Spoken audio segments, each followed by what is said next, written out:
Tiwalaan, ito ang Radyo 5 True FM. Dito tayo sa totoo. Mukhang kailangan ko na naman palitan ng bubong ko, pare. Mag-iisang taong pa lang yan. May tulo na kagad. Ay, bossing! Baka naman kasi hindi matibay yung ginamit nyo. Dapat ang gamitin mo ay cherry loom, ang yerong aluminum. Basta yero, cherry loom. Tibay protektado sa pangmatagalang yero. Mainit at makabuluhang talakayan tungkol sa sports, kumpleto yan dito sa Power and Play. Mula sa mga paborito at naglalakihang atleta hanggang sa mga natatanging Pinoy sports figures na dapat niyong makilala. Ihahatid yan dito sa Power and Play.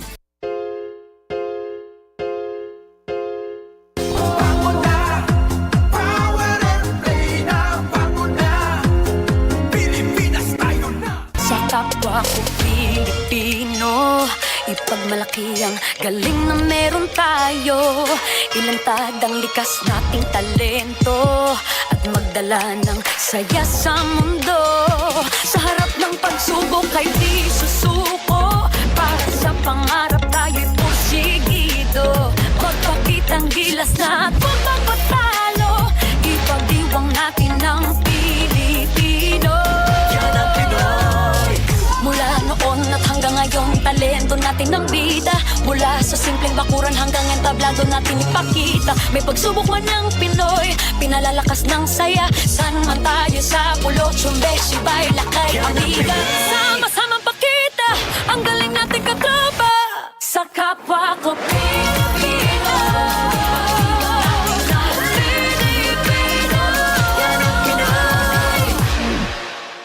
Power and Play is presented by Cherry Loom, ang yerong may aluminum. Cherry Tigo, there's more to our cars.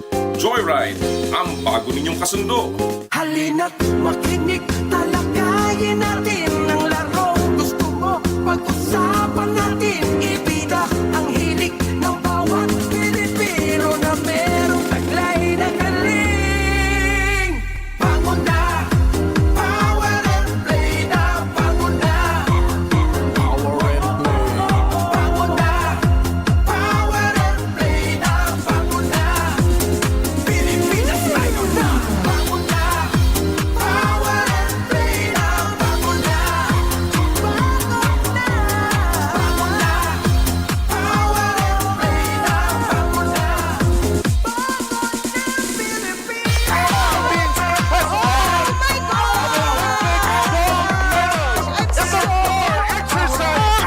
Carlos, with 2 gold medals. Power and play with Noli Iyala.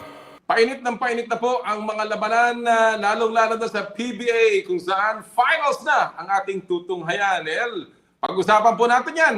Di paano? Bango na! Power and play na! Magandang araw po sa inyo lahat mga kapatid. Medyo remote tayo ngayon pero kami po ay natutuwang makasama pa rin kayo dito po sa inyong paboritong kasama tuwing Sabado ang Power and Play. Of course, tayo po ay natutuwa na medyo gumanda na ang panahon after almost 1 linggo ng pag-uulan dulot po ng bagyong Christine. Pero siyempre, sana po ay kayong lahat na tinamaan ng bagyo ay medyo maayos-ayos na ang kalagayan at amin pong laging sinasabing kami po ay nananalangin na maayos po ang inyong kinaroroonan pagkatapos po nitong naging pagdaan po ng bagyong Christine sa ating bansa. Tulong-tulong po tayo sa mga ganitong panahon. Huwag po tayong umasa lamang sa gobyerno, magtulong-tulong po tayo. Of course, pag pinag-uusapan ang pagtutulong, siyempre kasama ko dito ang taong laging tumutulong sa akin, ang aking partner and the man for all seasons. Walang iba kundi si Jera Season. Partner, magandang umaga.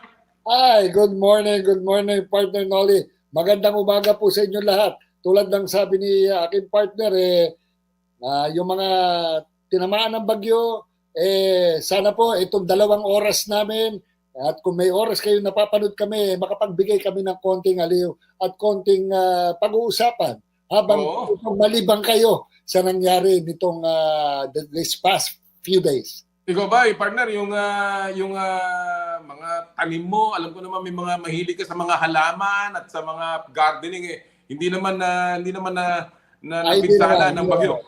Hindi naman. Hopefully, hindi naman. Dahil medyo dito lang naman sa Rizal yan. Ang mga kawawa talaga, yung mga kapatid natin dito sa Bicol at saka sa kataasan ng Hilagang Luzon. Yan na medyo talagang tinamaan ng bagyo.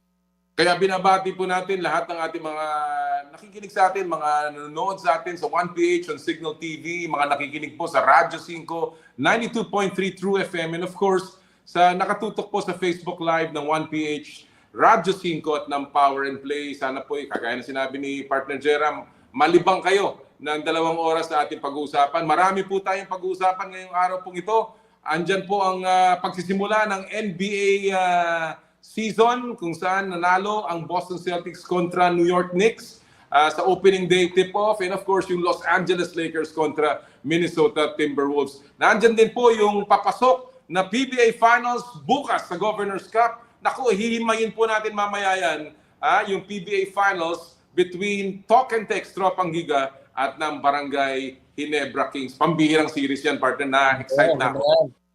And of course, mamaya po, ay pag-uusapan din natin ang kaganapan naman sa mundo ng football, Philippine football. Kakamustahin po natin ang ating women's national team, ang Pilipinas, at ang men's national team, ang Ascals, sa pamamagitan ni Ginoong Freddy Gonzalez, ang PFF Director for National Teams. Abangan niyo po yung ating panayam sa kanya mula sa Turkey kung saan nandun ang ating women's national team. So, marami po tayong huntahan, and of course, yung cash or bash at marami pang iba. Kaya dyan lang po kayo. Pero syempre, simulan na natin sa kwentuhang basketball.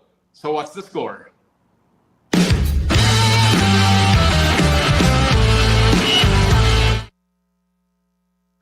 Dito po sa What's the Score, pag-usapan natin ang pinakamaiinit at pinakamabuluhang issue at topic sa sports ngayong linggo. Well, usapang basketball tayo ngayong linggo. At himayin natin ang parating na po na UAAP Men's Basketball Playoffs or Final Four, kung saan ang matinding paghahabol sa mga upuan dyan sa bus patungo sa Final Four. Sa ngayon, Lasal pa lamang ang may assured ng Final Four slot with a 9-win kartada. Samantalang close second po sa kanila ang UP Fighting Maroons na meron namang 7 wins and 1 loss na record. Nasa Final Four picture naman ang surprise squads ng UE Red Warriors at ang UST Growling Tigers. Mga partner, hindi familiar na mga koponan yan in the last maybe 4, 5, even 6 years. Pero ngayon, nasa picture na sila. At nasa bottom 4 naman ang Ateneo Blue Eagles, Adamson Soaring Falcons, FEU Tamaraws at NU Bulldogs na, mantakin niyo mga kapatid, hindi pa sila out ng karera. Kaya ang tanong natin ngayong linggo, ano ang Final Four predictions ninyo sa men's basketball tournament? And partner, nakita natin yung kartada. Nothing is certain except maybe na talaga malayo na yung UP at Lasal. Tama ka doon, tama ka.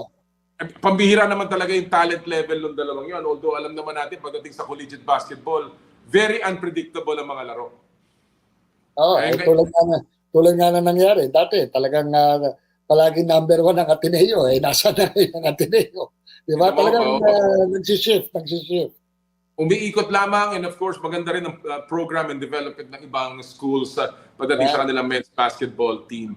Well, para po tayo samahan at bigyan ng kanyang opinion. Ito po yung kilalang-kilala ninyo dahil hindi lamang po siya isang analyst ng UAAP Games dito po sa ating himpilan na Signal. Siya rin po ang pinakabago na lumipat sa Barangay Ginebra Kings, although medyo nagkaroon siya ng kapansanan kaya hindi po siya nakakalaro ngayon, lalong-lalo na dito sa finals. Kasama po natin ngayon ang Star Center and of course basketball analyst, si Isaac Go. Magandang araw, Isaac. Thank you for joining us. Thank you for having me. Masyado na matagal, di na nakakabalik. Good morning, Isaac. Good morning. Unang-una, alam sure, gusto kamustahin ka ng mga Ginebra fans. Kamusta ka na, Isaac? Okay naman. So far, day-to-day pa rin. And nag-rehab na, nag-strengthening. So wait and see pa kung ano yung mga next step namin. Ano ba ang pakiramdam mo na nakapasok muli kayo? And of course, TNT ang kalaban ninyo. Siguro ako first time excited, first time finals pa rin eh. And alam namin na malakas yung TNT, parang yun na, they've only lost 4 games so far sa buong season nila. So alam namin, difficult. But syempre, kaya mas naging exciting na yung finals, di ba? You wanna go up against the best. And yun na, it's gonna be a very exciting series.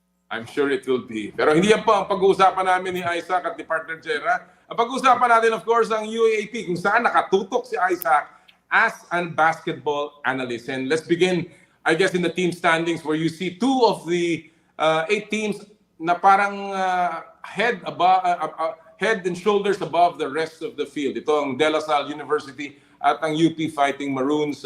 Isaac, what has been the most impressive so far para sa iyo sa Archers and Fighting Maroons campaign? To begin with, I think this is what everyone expected. Yun na talaga, sila yung clear-cut favorites. Sila yung nag-finals last year. Kaya makita mo talaga na siguro from the La Salle side, impressive na KQ taking it a whole nother level. Akala mo parang we've seen the best, but parang yun nga, maiangat pa siya na he is ready to do it back-to-back. And for the UP side naman, na in spite of adding new pieces, parang, parang kahit nakatapak sila ng finals last year, they fell short. You feel the hunger. You see that gusto nila ulit manalo. Gusto nila ulit na kunin yung championship, especially nakuha nila, I think, 3 years na or 4 years ago yung last championship. So, very exciting series. Very exciting these 2 teams. And alam natin na to begin the season again, sila yung magiging favorites to be in this position. Partner? Yeah, actually, I agree with Isaac, no? At saka yung last game nila doon sa first round, talagang maganda yung laban, masyadong mainit, pero there is one player who didn't play during that game, na isa sa mga vital counts ng UP. Kaya dito sa second round, baka naman baka sa UP dito against La Salle. What do you think of that, Isaac? Yes, definitely. And to begin with, he was number 2 in the MVP race. Wow. Unofficial, of course, unofficial race bago siya nawala ng 2 games. And syempre yung third game back niya, limited minutes. But the leadership and the veterans of May Kagulangan cannot be understated. Yeah. And especially, even in the Summer League, yun na yung question ng La Salle. Sino mag-point guard? How are they gonna help the point guard duties? And UP naman, they have a lot of point guards. So, but of course, losing May Kagulangan really hurt them. Yun na, someone to organize. But again, parang it allowed other guys to set up, gave Gold different looks na. And syempre, guys like Jajan Felicida, Jerry Abadiano, Raylan Torres, kailangan nila rin ng burn So parang baka maging blessing na they got the minutes against La Salle, parang to help Coach Gold see na parang, okay, saan ko kaya sila malalagay? And baka yan yung parang get their confidence going. Well, of course, in every team, kailangan yung ganyang klaseng leader. But marami nagsasabi, iba pa rin yung La Salle talaga because they really have a legit superstar go-to guy in Kevin Kiambao. And that's something, of course, na nawala sa UP nung nawala si Carl Tamay. But let's go to obviously, in dalawang yan, nasa Final Four na. That's really given na yan. Given na yan. And ika nga, ibang-iba ang level niyan. And until maybe the Final Four, hindi na magagalaw yan. But let's go to the other race that's going on. And of course, one of the most impressive teams has been UE Red Warriors. Isaac, how surprising is this? And do you think they can sustain itong UE? You think they're legit na contender? Yeah, grabe nga parang they dropped their first 2 games. I think, again, a lot of people were counting them out. Yeah. But that 5-game winning streak, especially, natalo nila pa yung La Salle in that stretch. Of course, they lost first game nila ng second round. But they look legit, and especially with such a short season. Sometimes it's not about the best team that comes into the most talented team, but it's a team that peaks at the right time, is playing really well. So, and that's what this UE squad has done. And in spite, alam mo, medyo shallow yung rotation, it's the same guys producing every game, but yun nga they believe. And I think that's the most important thing moving forward na. Natalo nila La Salle, parang yun na. And they're playing with parang nothing to lose. They beat, if La Salle beats them, UP beats them, sila parang, they're expected to beat us. But if we beat them, yun na, like that one crucial win. Right. Parang, yan yung nag-carry ng momentum, nag-snowball para sa kanila to get those next 2 wins, 3 win streak. And kaya they're very tough team. They're very dangerous, especially if the top teams. You can't overlook a team like UE, especially with guys like Precious Momoway, Welo Lingong-Lingo. And these rookies are stepping up big time. So, very exciting, and I'm happy for their squad, especially yun na, as you said, ilang taon na bago sila na naging relevant sa Final Four. And of course, the leadership of Coach Jack Santiago, pambihira talaga. They're most dangerous, of course, pag linggo. Kasi nandiyan si Lingo-Lingo, partner. Diba? Yan ang mahirap. But of course, there's Fikes, there's Abate. So many good players in that team, and it's a very balanced team.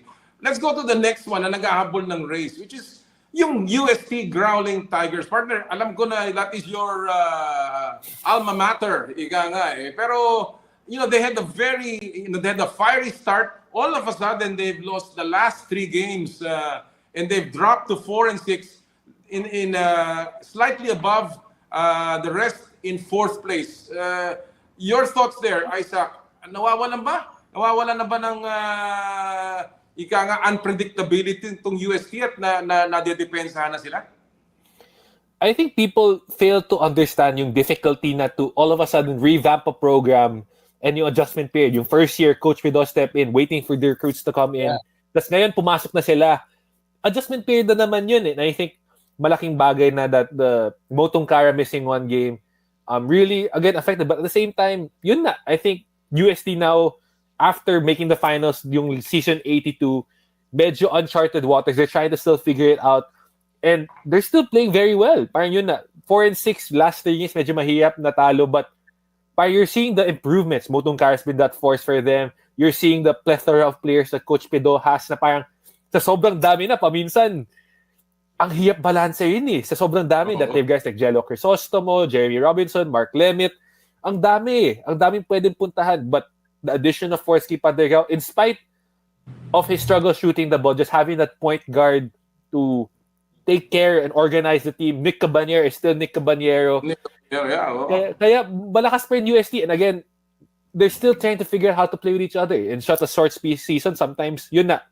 With what UE happening to UE na, konting good run. They're 5-3 UST. Konting malila. Parang they just had that tough run. That's 4-6 na sila bigla eh. But again, there's still enough time to change it around.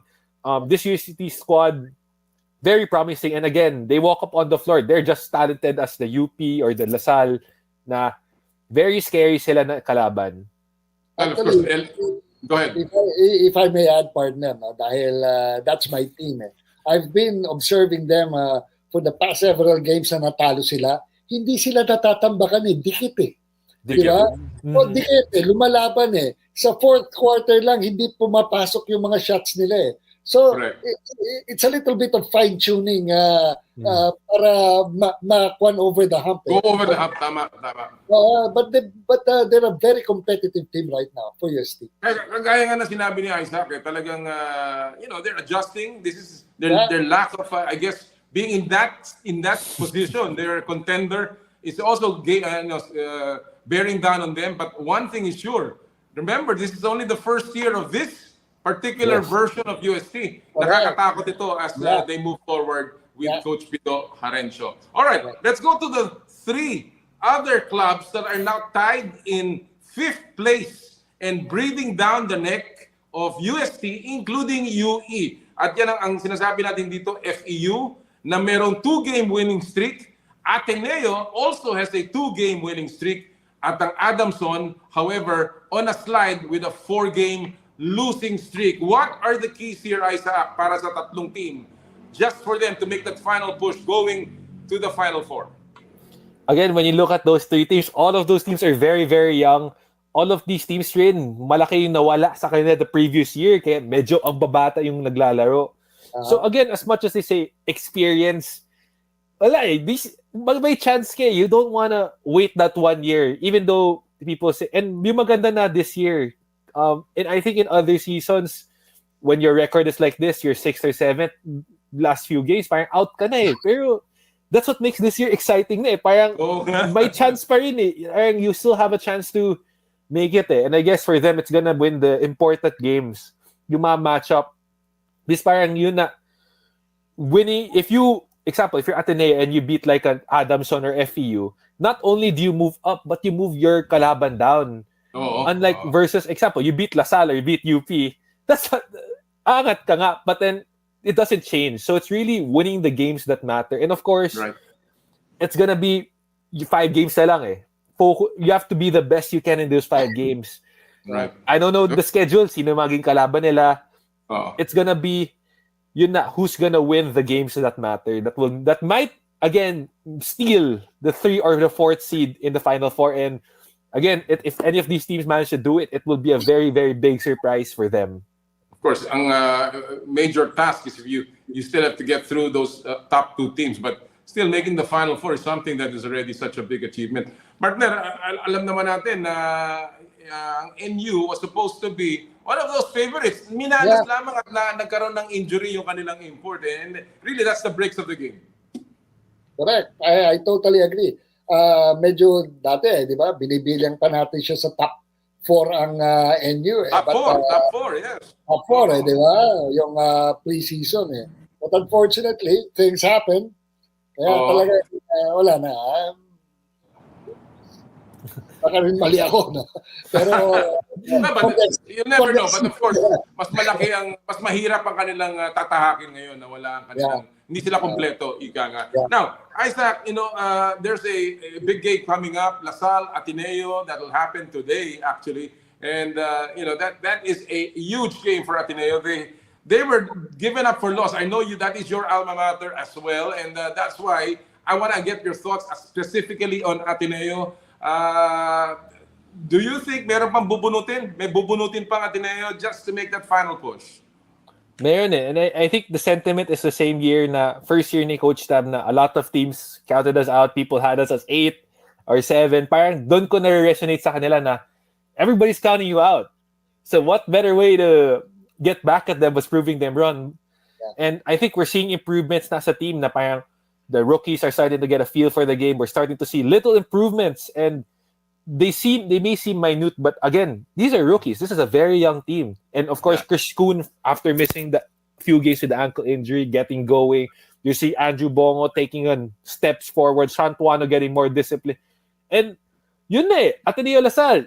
Man, that's what better way to send a statement by playing your best game. And again, the one thing I love that I see this year in Ateneo team is they're competing.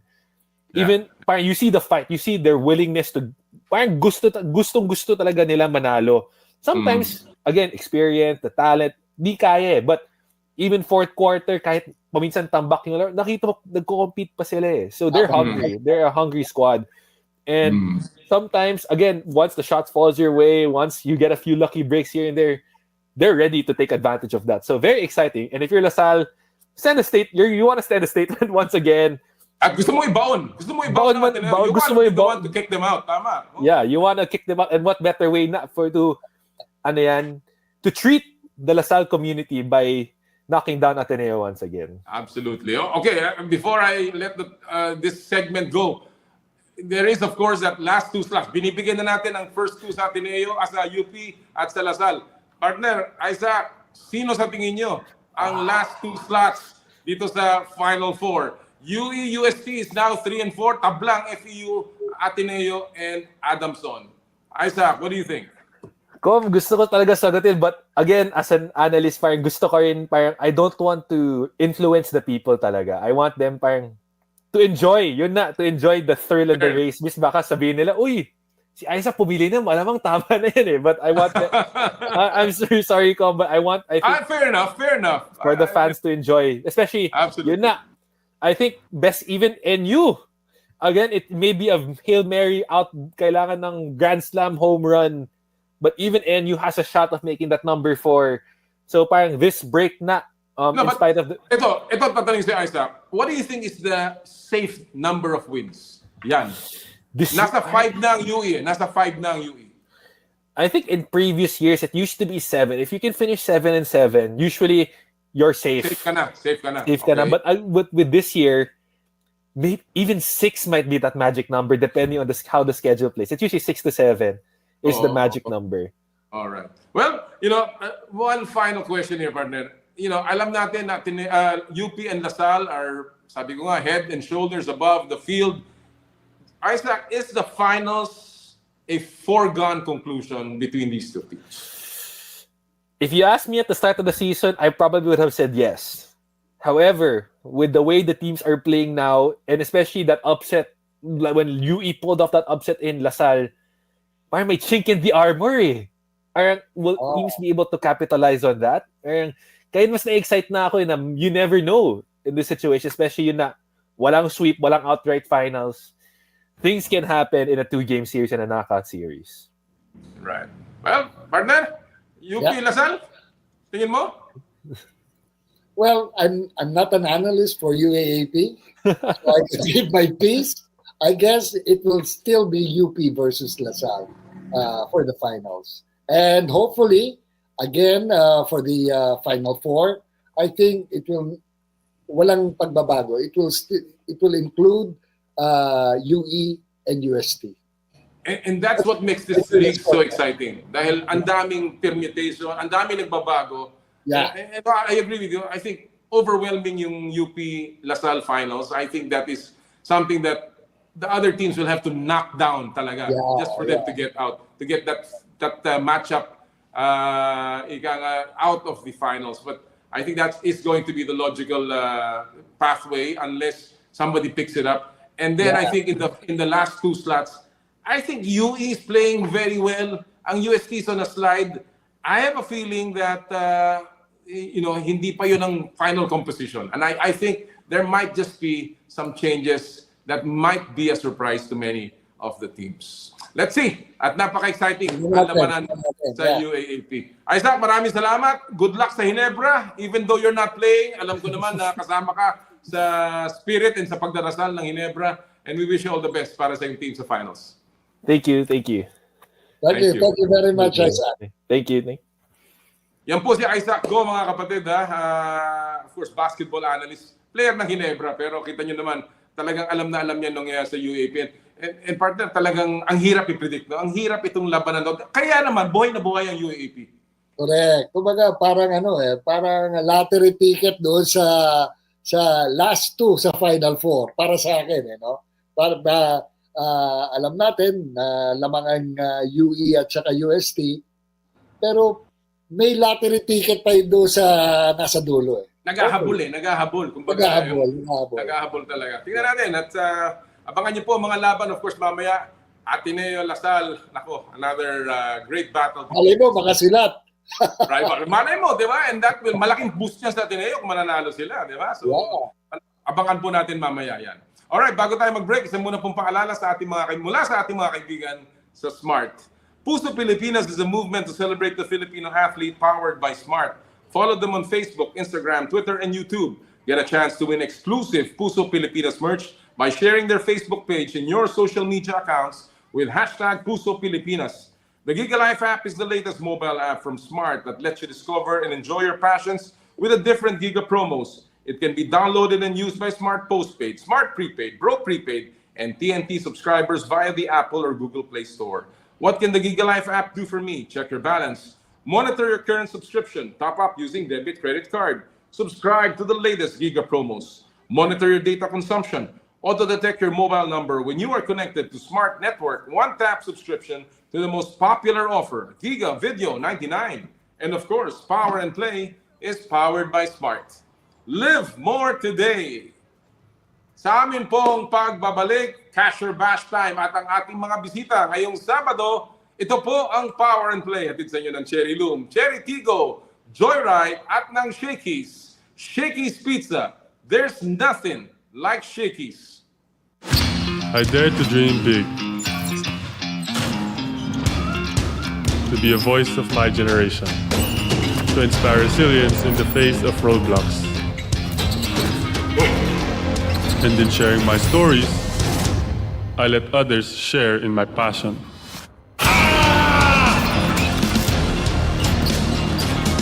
Follow Kai's stories on Twitter and share yours. With Smart Double Giga Stories. Share 2 times the passion with 2 gigabytes for Twitter and more. Guaranteed every day, plus data for all sites. Simple, smart ako.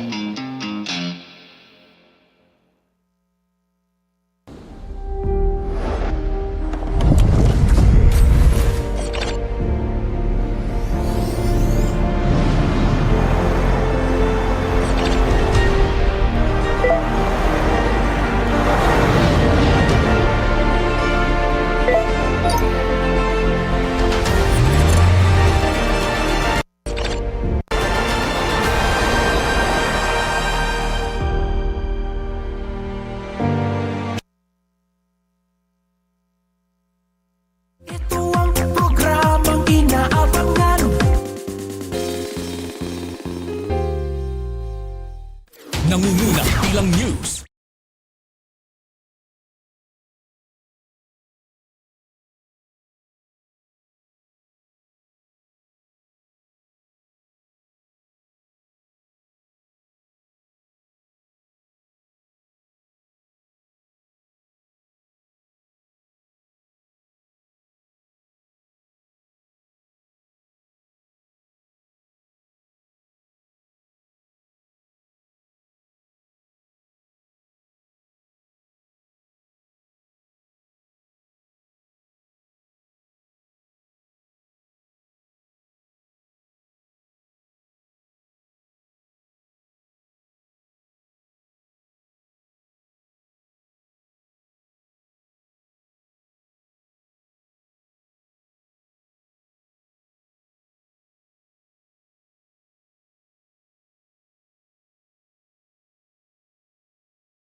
Power and Play sa Radyo 5 True FM.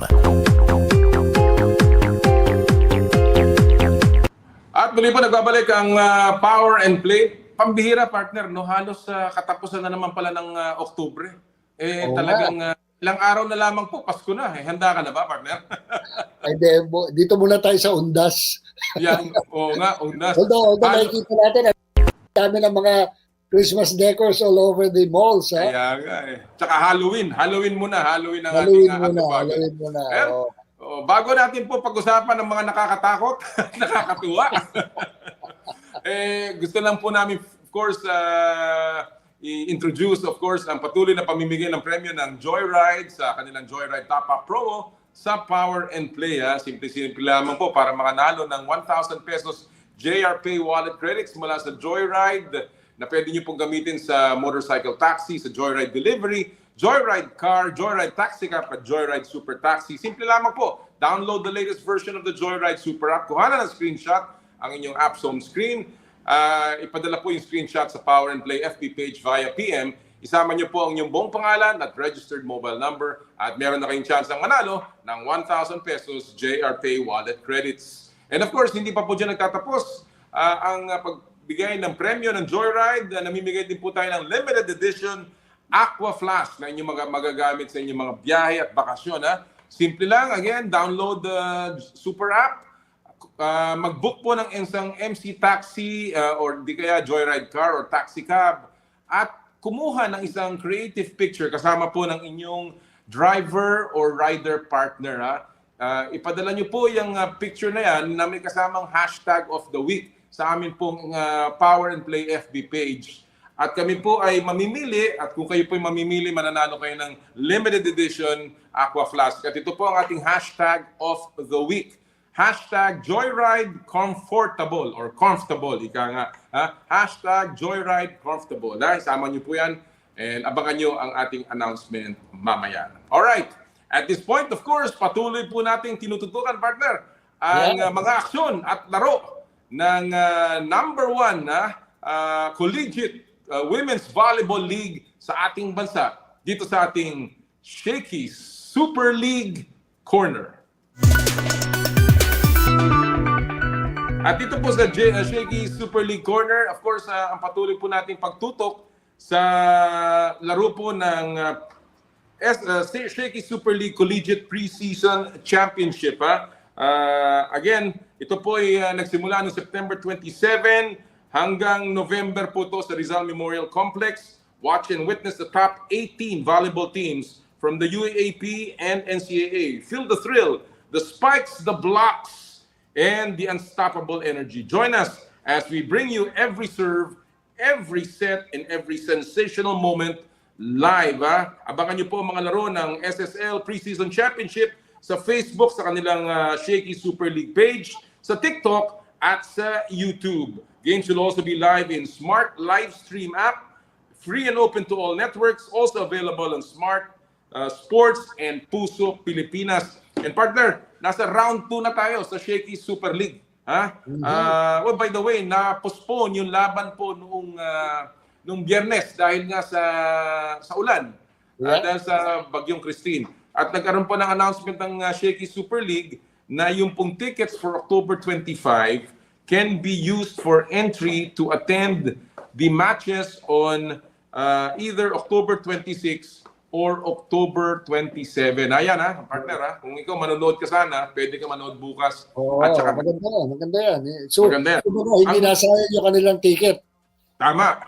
And ang round 2 matches po ngayong araw pong ito ay UST versus FEU, UE versus DLSU, at Ateneo laban sa UP. Samantala bukas naman, UP versus UST, College of St. Benilde laban sa NU, at ang Ateneo laban sa FEU. Ganda ng mga laban sa Shaky's Super League. Again ito po ay hatid sa inyo ng Shaky's.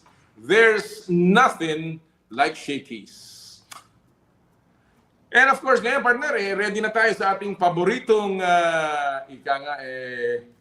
segment, ito ating programa kung saan ating pong tututukan ng mga nakakatuwang mga memes sa mundo ng palakasan sa Cash or Bash.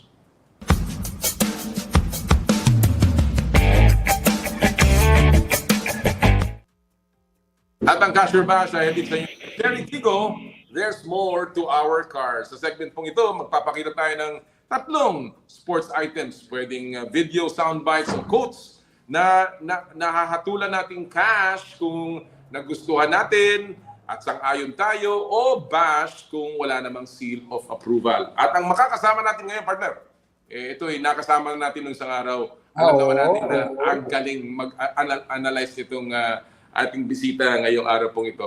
Magandang araw, Simoun. Magandang araw, Com Noli. Magandang araw, Sir Jera. On behalf of All Star Magazine, ako po ay natutuwa na nandito na po uli sa Power and Play on the Cash and Bash segment. Kita mo naman, partner. Good morning sa'yo, Simoun. Nice to see you again. Always a pleasure na makasama namin si Simoun. Before we go to the item, Simoun, nagsimula ng NBA at nabanggit na nga namin ni paring Jera yan. Ang NBA season, hindi na to preseason, season na talaga. And in the first game of the season, nakita natin ang lakas at parang yung commitment ng Boston Celtics na ipagtanggol ang kanilang titulo. How scary is the Boston Celtics pagkatapos silang nanalo sa kanilang first game laban sa New York Knicks via a landslide? Napaka-scary po, Com Noli. Tanggalin po man po natin ang recency bias, pero nandun pa rin po ang kahusayan ng Boston Celtics on both ends of the floor. And if people thought that they saw the very best of Jason Tatum and Jaylen Brown, in the previous NBA Finals. I don't think they've seen anything yet. There's an argument to be made na wala pa sa peak itong dalawang to at baka yun po ang pinaka nakakatakot dito sa Boston Celtics na to. Alam ko, partner, ikaw Miami Heat ka, pero pag nakikita mo yung ganyang klaseng laro ng Boston, ikaw ba nawawalan ng pag-asa? Hindi. I mean, I agree with Simoun, pero meron nga sinasabing bilog ang bola. Kumbaga, more than 80 games pa yan. Correct. Alam naman natin. Marami pa mangyayari. But yung estilo ng Boston na wala atang ginawa kundi pumukol sa tres. They made 29 threes in their first game kontra New York. And unbelievable yung partner. It's a record-breaking performance. And we're already seeing kung anong estilo ilalabas nila ngayong season na to. Kaya I agree. Sabi nga ni Simon, hindi pa nagpipik yan. Ang mahirap niyan, baka maaga mag-pick. Dalupisa pa lang. Pero alam mo, kasi meron silang parang... Sabi nga nila, parang meron pa daw gustong patunayan itong si Jason Tatum at saka si Jaylen Brown. Kaya nakakatakot talaga. Yeah. Well, anyway, Halloween naman, kaya pabayaan natin matakot tayo dyan, pero marami pa mangyayari dyan. Alright, Simon, at this point, alam mo na ang drill, walang tama, walang mali, bato-bato sa langit, tamaan, wag magagalit, and of course, ang opinion mo lamang at namin, ang mahalaga, wala na tayong pakialam sa iba. Alright, let's go to our first COB item of the morning. Naku, ito'y patungkol doon sa pinag-uusapan natin kaninang sa intro na PBA Finals na nagsimula na. Mamaya, atin pong hihimayin yan. But ito nasa finals na naman ang Barangay Ginebra San Miguel at may pamilyar na moniker ang fans sa kanilang backcourt. Cash o Bash? Tamang tawagin na Fast and the Furious 2.0 sina Scottie Thompson at RJ Abarientos. Go, Simon! Cash, Noli. Kasi pag sinabi nating 2.0, may pagkakaparehas pero may sariling flavor. When you look at RJ Abarientos, makikita po natin excellent playmaker tulad ni JJ Helterbrand. Pero grabe ang versatility sa offense. Talagang paikot-ikutin ka, mahihilo ka, and then before you know it, he's laying the ball in or tinitirahan ka from the mid-range. And then when you think about Scottie Thompson, he brings a spark like Mark Agiwa, but whereas MC47 brought it from tremendous firepower outside and inside, grabe po, walang katulad ang rebounding at hustle ni Scottie Thompson. I could watch Scottie Thompson rebound highlights for 2 hours straight. So Fast and the Furious 2.0, cash po talaga yan for RJ and Scott. And of course, it's such a big honor, I'm supposed, for them to carry that moniker again. Partner, Fast and Furious 2.0? I totally agree with Simon. Dahil never have we seen after nung kila Kagiwa, yung ganitong ganda ng blending, takbo, rebound, passing, shooting, na talagang, eto yan hinihiyawan ng Barangay Ginebra fans. Just like before. Kapag nandoon, pagka nagpasa na spectacular passing and shots ni RJ at saka ni Scottie, talagang naghihiyawan ang mga fans ng Ginebra. So, I totally agree.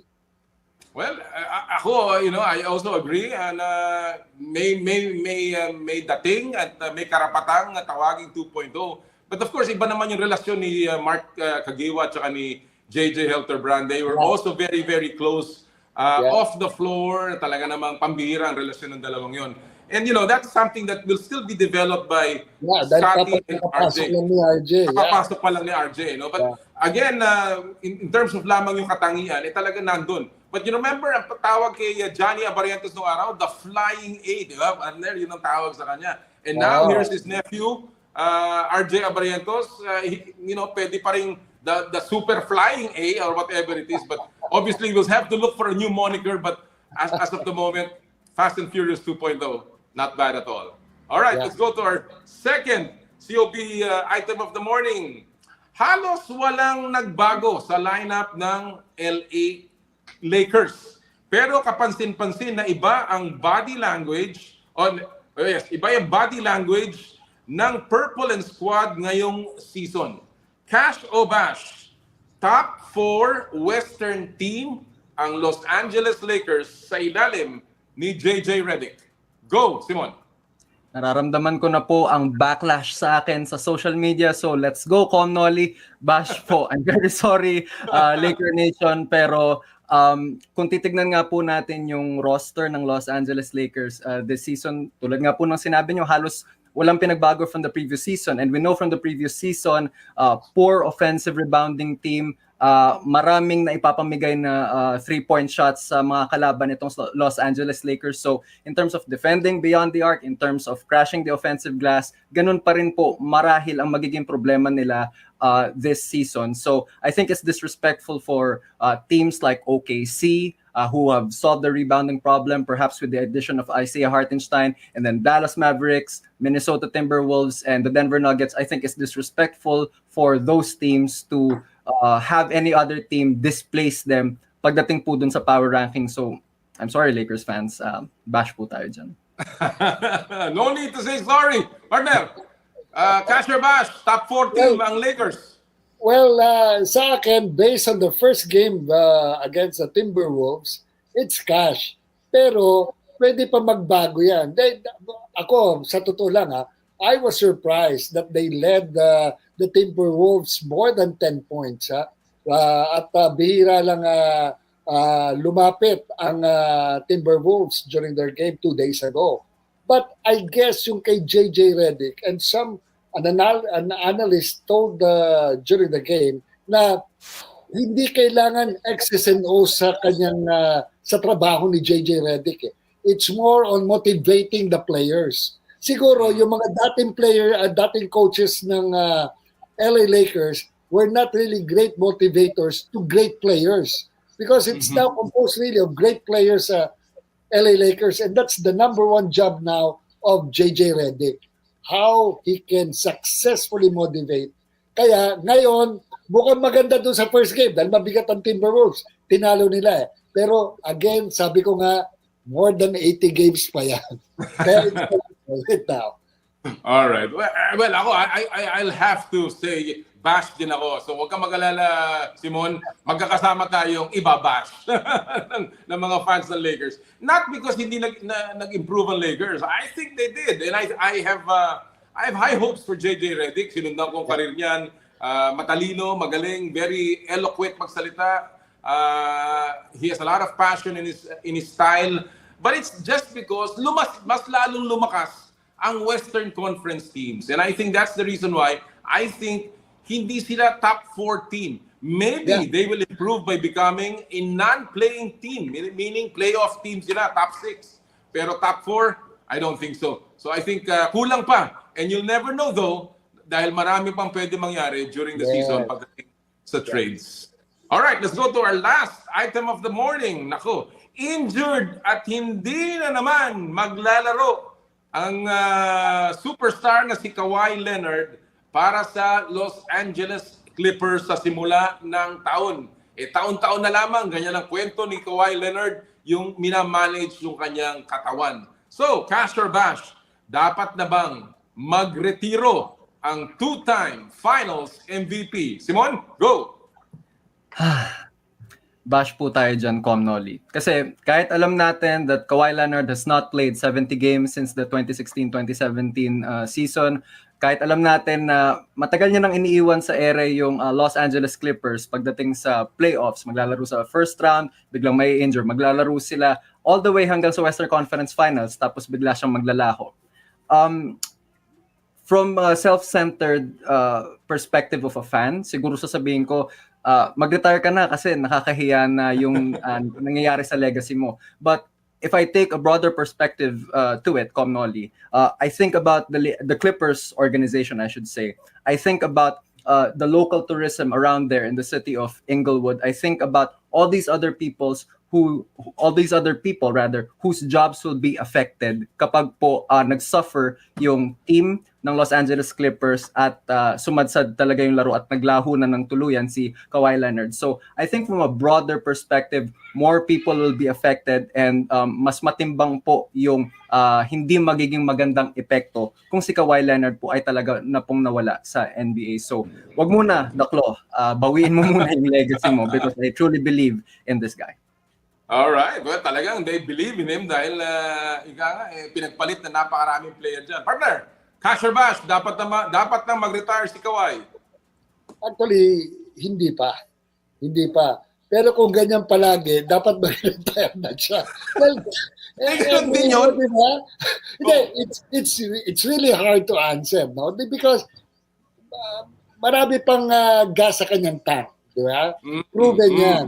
But with the way things are going, syempre, you are paying this guy millions of dollars, di ba?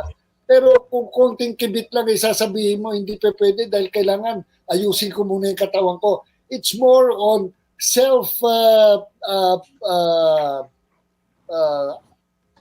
parang pang sarili rather than really helping the team. Now that ilang beses na niyang na-prove ang kanyang sarili, di ba? Sa kanyang level na yan, dapat i-all out mo na. Kung talagang kaya mo pa maglaro na maski pa paano, ipakita mo. Huwag ka atras. Oo. Hindi ka pa naman matanda, di ba? Kailangan na magpakondisyon ka ng todo. I agree with you. It's a bash for me as well. I don't think it's time for him to retire. Sabi nga ni Simoun, marami pa siyang dapat itulong sa Clipper organization. Lalong-lalo na nagbukas yung kanilang bagong dome, yung Intuit Dome. Ang laki-laki ng ginastos si Steve Ballmer.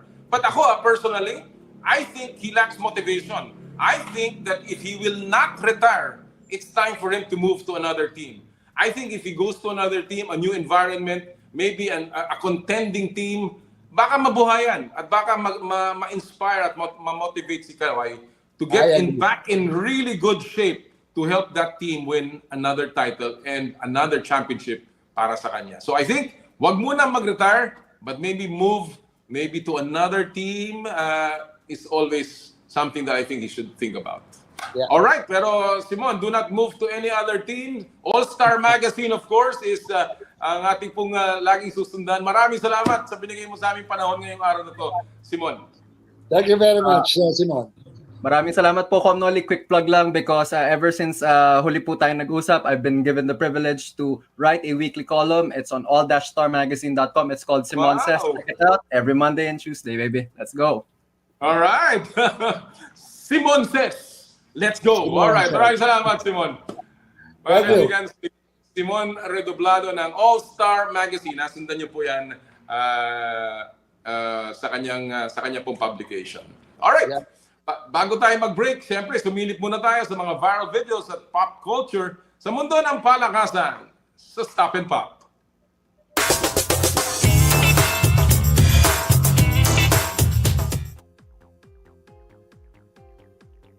Ang title ng item natin ngayon ay, quote-unquote, alam mong tumatanda ka na kapag ...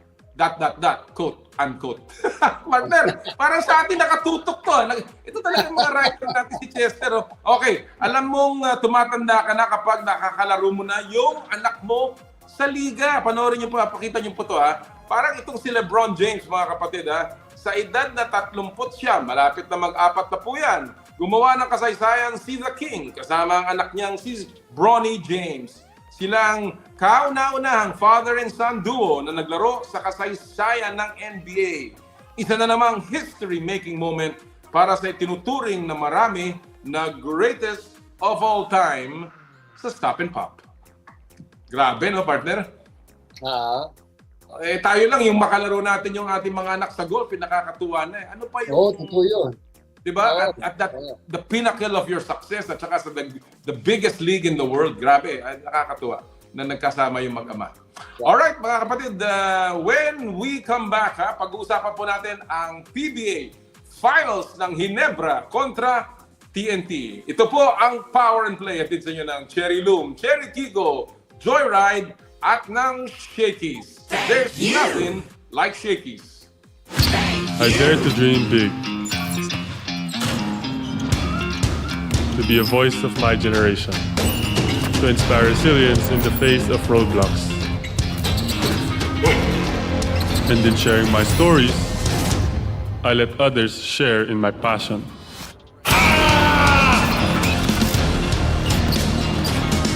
Follow Kai's stories on Twitter and share yours with Smart Double Giga Stories.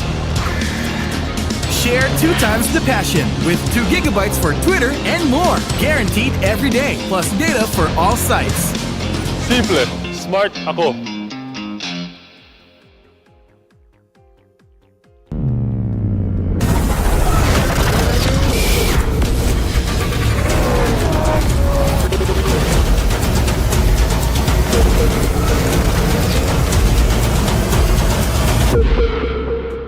Ito ang programang inaabangan, mga paborito mong baliksahan, impormasyon dito ay malalaman.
Ang Power and Play sa Radyo 5 True FM.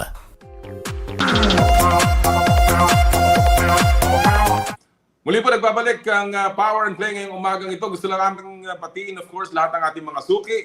Lalong-lalo na po dito sa bandang Laguna, dito po sa Santa Cruz, Laguna, sa Pagsanghan, sa Liliw, and of course, dito po sa Kabinti. Magandang araw po sa inyo lahat at sana'y nasa mabuti kayong kalagayan. Lalong-lalo na pagkatapos ng ating pinagdaan ng malakas na bagyong Christine. Partner, kumusta ba Pangasinan? Oo, ganun din dahil medyo doon sa taas dumaan yung bagyong si Christine kaya medyo napinsala din ang bandang Hilaga ng Luzon. Sana naman yung mga kababayan ko dyan sa Lingayen, Pangasinan ay okay naman sila. I pray that everything is okay, not only in Lingayen but in the entire province of Pangasinan.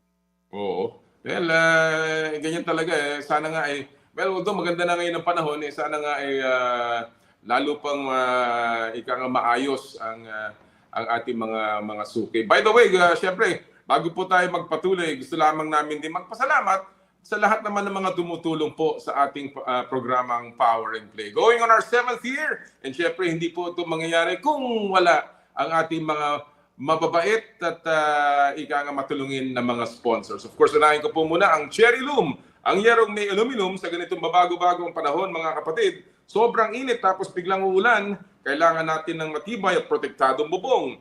Dapat ang bubong ay yerong may aluminum. Kapag may aluminum tsak na pang matagalan, at isa lang ang alam kong dekalidad na yerong may aluminum, yan ang Cherry Loom, tibay protektado sa pang matagalang yero. Cherry Loom, ang yerong may aluminum. Cherry Tigo 7 Pro Hybrid, easy on the fuel, stylish and with advanced functionality features. This is the Cherry Tigo 7 Pro Hybrid, equipped with a panoramic sunroof, power tailgate, wireless mobile phone charging, and a 360-degree round view monitor, plus a 48-volt mild hybrid system that lets you drive with ease and optimal fuel consumption. Perfect for work, road trips, or other personal journeys. If you're looking for a classic car that boasts new technologies and fuel efficiency at the right price, look no further. Enter the new era of green mobility the practical way with a Cherry Tiggo 7 Pro Hybrid. Visit www.cherryauto.ph for more information or test drive at any Cherry dealership near you. Joyride, ang inyong bagong kasundo. No more waiting na sa Joyride QR Code Instant Booking. Parahin lang ang Joyride MC Taxi driver at i-generate ang QR code sa Joyride Super App. Ipaskan ito sa driver para match agad. Download o update to the latest version of the Joyride Super App sa Google Play Store at App Store. At sa Joyride Super Taxi Hatid Airport Service, wala nang hassle sa pagpunta sa airport para sa inyong flight. Pre-book a ride to the airport from 2 weeks to 24 hours prior to your departure. Fill out the pre-booking form or scan the QR code to fill out the pre-booking form. For inquiries, you may call Joyride Super Taxi Hatid Airport Hotline at 0920-948-6550 from 8 a.m. to 5 p.m. Monday to Saturday. 717 Deli, serving quality, classic, premium sandwiches. Treat yourself to a feel-good meal today. Located at 3rd floor, 53 Connecticut Street, Green Hills, San Juan. 717 Deli, keep you smiling with every bite. Skin, your face and body anti-aging center with branches at Alabang Town Center and Green Hills, San Juan. For your skin assessment and treatment schedule, please call 0917-890-1640 or 0977-809-8886. Smart, live more today. Rudy Project Shades.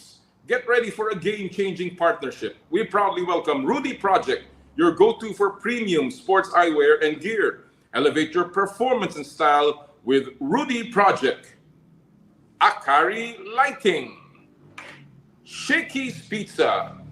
Get ready, sports fans. The Shakey's Super League Preseason Championship is back. For the SSL bundle, order the Shakey's Super League bundle of Classic and Gold starting September 28 for a limited time only. For every bundle sold, 50 pesos will be donated to your chosen university. Visit your nearest Shakey's store or order via the Shakey's Super App. Shakey's Pizza, there's nothing like it. At maraming salamat po sa lahat ng ating mga sponsors. Of course, malapit na po ang inyong pinakahihintay na rematch, yung bang return of the comeback, ang muling bakbakan para sa PBA Governors Cup, partner. Barangay Ginebra Kings kontra TNT Tropang Giga. Naku, grabe ang anticipation, yung press conference. Of course, mga pinagdaanan ng dalawang team, ang TNT, medyo mas madali, relative, no?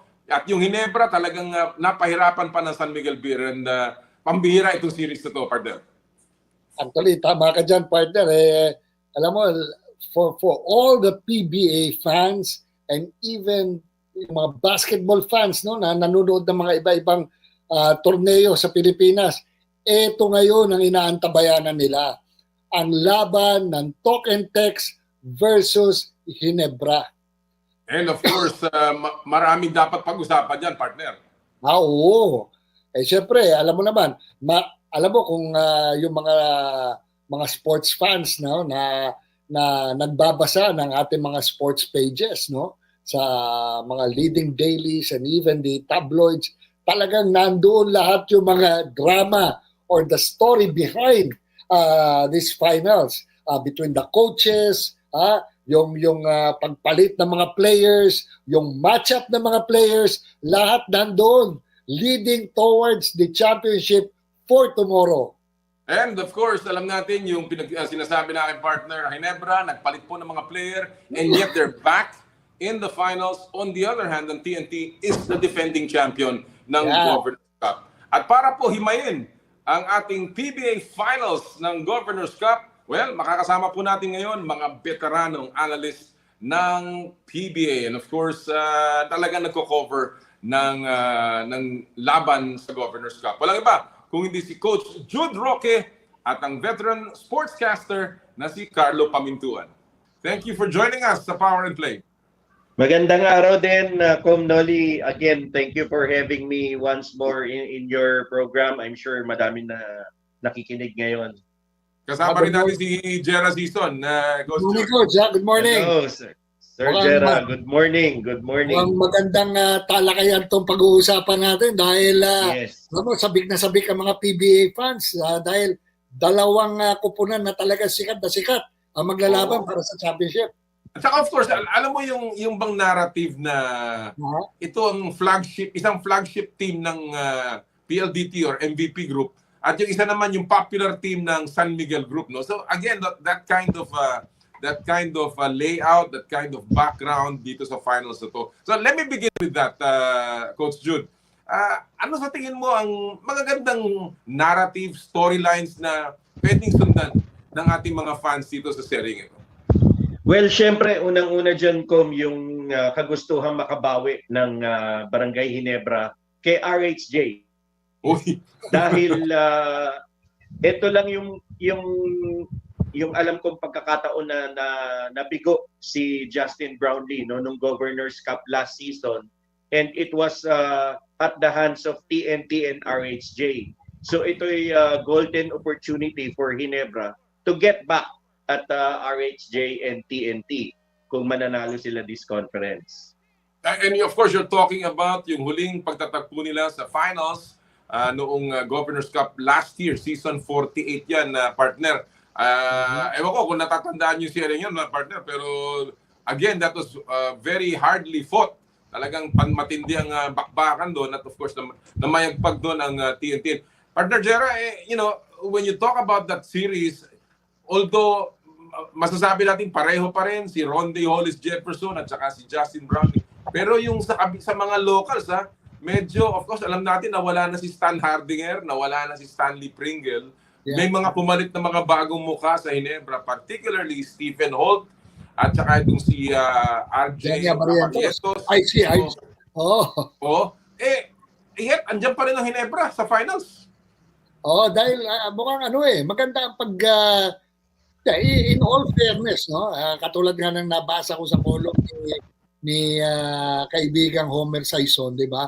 Talagang top of the food chain ng coaches si Coach Tim Cone. Talagang magaling siya mag-coach. Even getting new players, di ba? Talagang maganda niyang na-gel sa team niya. Malalim yung sistema no? Yeah. I mean, Jude, this sustained excellence by both teams. Saan mo ito siguro binabase or bakit ganyang kahusay ang kanilang pagpapatakbo? I think the biggest factor, Com, is the ability of the coaches to instill discipline in their team. So kahit magpalit ng tao, napapasunod niya sila dun sa sistema na gusto nilang mangyari. So of course, both coaches, they're two of the best, no, in the country na matagal na nating kilala.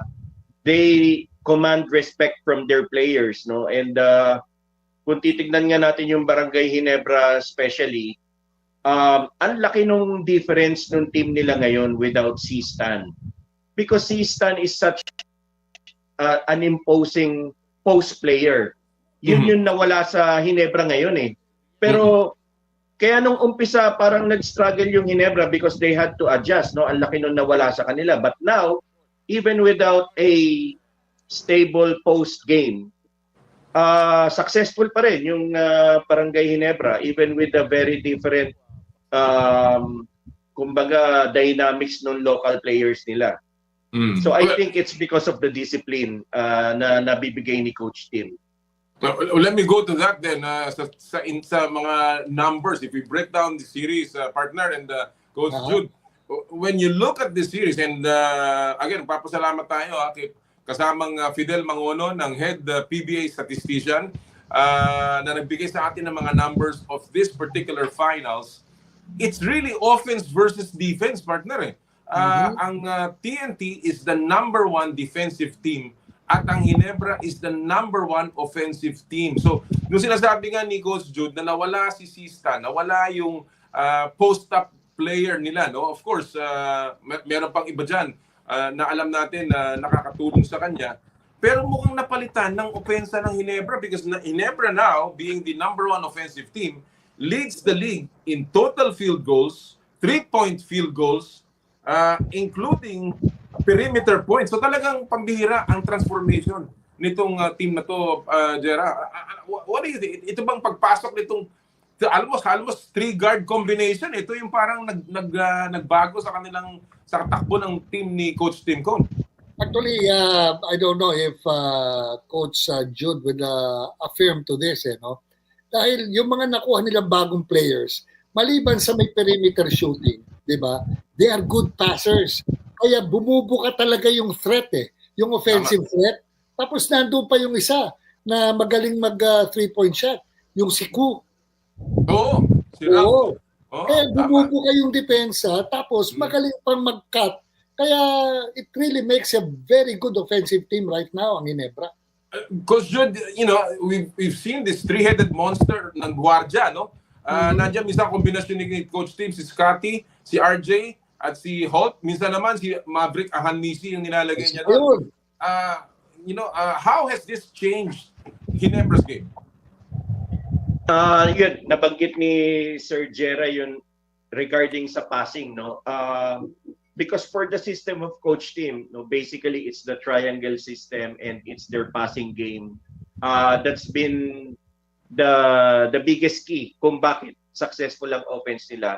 So tama yung sinabi ni Sir Jera about players who know how to pass. And certainly si Scotty, alam naman natin, matagal na, no? He's one of the best in assists. But si Stephen Holt is also a very smart player. And I've always said, even in his previous games with Terra Firma, hindi siya talaga scorer. He's more of a facilitator. And you can see, ang galing niyang tumingin kung sino yung dapat pasahan, kung sino yung may best opportunity to score. And now that he is in a system that allows everybody to take shots for as long as it is a good shot, parang bumagay lalo itong laro ni Stephen Holt. As you can see, he doesn't really need to score much, no? Parang there were only a few games that he scored in double digits. But he is such a great passer. And combined with another great passer and also a tremendous shooter in RJ Abarientos, talagang nag-click ng husto yung offense ng Barangay Ginebra. And of course, they're also one of the best in terms of transition offense. And when you have great ball handlers, great passers, and guys that can spread the floor because of their shooting, including si Maverick Ahanmisi and Scotty Thompson, then kaya ganun kaganda yung offense ng Barangay Ginebra. Ang Ginebra leads the league in offensive rating at 101.1 points per game. And of course, number 1 din sila sa assists at 26.8. 11.9% of their possessions ay nagmumula sa transition where they score 1.26 points per possession. So makikita mo na talagang yun ang sinasabi nga ni Coach Jude, takbuhan ng takbuhan, no?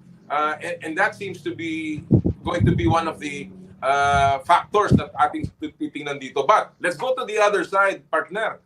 Ang TNT, bagamat hindi sila nakafocus sa kanilang opensa. In fact, ang TNT is second to the last in terms of offense. No, they only average about 98 points per game. Second, ang mas konti lang sa kanila Terra Firma. Pero defensively, partner, defensively they are number 1. They only allow sa kanilang kalaban a total of 89 points per game. Kaya kanilang ang kanilang point differential, Coach Jude, is plus 8.1. Ang Ginebra is plus 4.16. So again, yung depensa ang namamayagpag sa TNT. When you look at this, paano nangyari to? Kasi nung araw, alam naman natin na high-octane offense din yung TNT. Gonzalez is known for his dribble drive. And nung nando si Jason Castro, nando si Mikey Williams, talaga namang opensa. And I think maybe even in the last Governor's Cup, baka opensa ang naging main focus nila doon. But how is TNT transformed itself to a terrific defensive team, Coach Jude? I think they just put special emphasis now on their defense, Unang-una, ang bilis ng kanilang transition defense, no? Ang hirap umiscore sa fast break when you're against the TNT. They're so quick, talagang baba sila agad, and they're also good in pressuring the ball handler. And ang malaking bagay doon is really their scouting, kasi I've been watching the games of TNT and you can see parang kabisado nila lahat ng plays ng kalaban, no? When the point guard signals a play, immediately they will signal to the bench, and then they know what to do. They know exactly what to do. So it seems that they're preparing hard for every game in terms of their defense against the set offense of their opponents.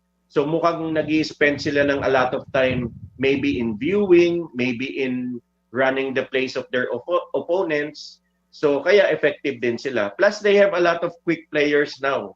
Nadagdag pa si Ray ng bata. Tapos si Jason Castro parang hindi tumatanda. Si Kelly Williams parang hindi tumatanda. So nakakatulong lahat. And then nakabalik na rin si Poy Eram, who is such a he's a great defensive big man.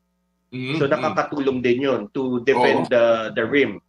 Plus of course, yung partner, sabi nga ni Coach Jude, transition. Sabi ko kanina, ang Ginebra about a little over 1.2 points per possession sa transition. Pero ang pinapayag o binibigay lamang ng depensa ng TNT, 0.85 points per possession sa transition. I mean, pag ikaw, ganyan, ang labanan, talagang kontrapelo. Sa tingin mo, partner, anong bibigay dito? What gives dito sa ganito klaseng banggaan? Alam mo, I will just digress a little, no? But leading towards these two teams. Nabasa ko nga doon sa press conference ng San Miguel na parang sira yung kanilang sistema dahil marami raw pagbabago according to Chris Ross, no? Na ang sinasabi nila, hindi tuloy nila alam ang depensa at opensa kung sino ang shoot at kung sino ang lilipat. Unlike Ginebra, di ba? And TNT, they are coached well, kaya madaling makapag-adjust, very free-flowing ang movement nila. Alam nila kung sino ang papasok, alam nila kung sino ang magpipick and roll, di ba? Parang second nature sa kanila Kaya very flowing.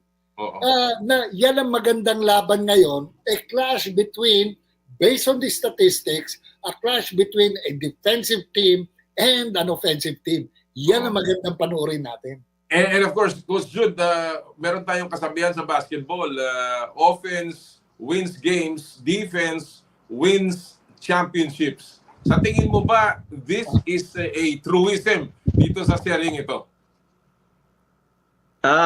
Welcome, in fairness to Barangay Ginebra, they're also a very good defensive team, no? So I think parehong maganda yung quality ng offense and defense. But having said that,